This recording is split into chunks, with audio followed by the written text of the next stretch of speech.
আমাদের দেশটি স্বাধীনতার পর থেকে অতদূর আসার পথে সবচেয়ে বেশি যে বিষয়টি নিয়ে চিন্তা করেছে তা হচ্ছে মানুষের স্বাস্থ্য এবং স্বাস্থ্যগত উন্নয়ন। যদি এই কথাটি আমি মাথায় রেখে এগোতে চাই যে পুষ্টি বা নিউট্রিশন নিয়ে যখন আপনারা কাজ করেন, কথা বলেন, পড়াশোনা করেন বা ফিউচার ক্যারিয়ার হিসেবে মানে ক্যারিয়ারে নিজেদেরকে দেখতে চান, প্রথমত আপনারা কখনো এটিকে হেলথ ইস্যু ভাববেন না। কখনো শুধুমাত্র হচ্ছে মানুষকে দেখতে সুন্দর লাগছে বা তাকে একটু হেলদি লাগছে এরকম ভাববেন না। আপনাকে চিন্তা করতে হবে যে পুষ্টি আসলে একটি human capital issue.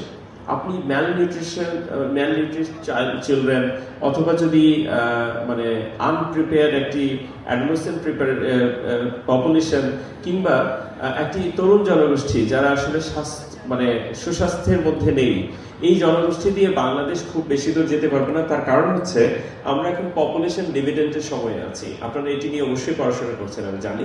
Population dividend সম্পর্কে আরো একটু বেশি আপনারা চেষ্টা করবেন পড়াশোনা করার, কারণ আগামী 10 থেকে 15 বছর পরে দেখবেন আমরা পপুলেশন ডিভিডেন্ড উইন্ডোতে নাই। মানে দাঁড়াচ্ছে 10 বছর বা 15 বছর সময়কালেই আমাদেরকে প্রস্তুত হতে হবে এই বিপুল তরুণ জনগোষ্ঠীকে নিয়ে, যে তারা যেন একটি সুস্থ, স্বাভাবিক এবং সক্ষম জনগোষ্ঠী হিসেবে বাংলাদেশের অর্থনীতি, উন্নয়ন এবং সবকিছুতে কন্ট্রিবিউট করতে পারে। প্রশ্ন হচ্ছে তাহলে as a nutrition careerist, what you can do for them? It's a vital question that you need to ask yourself.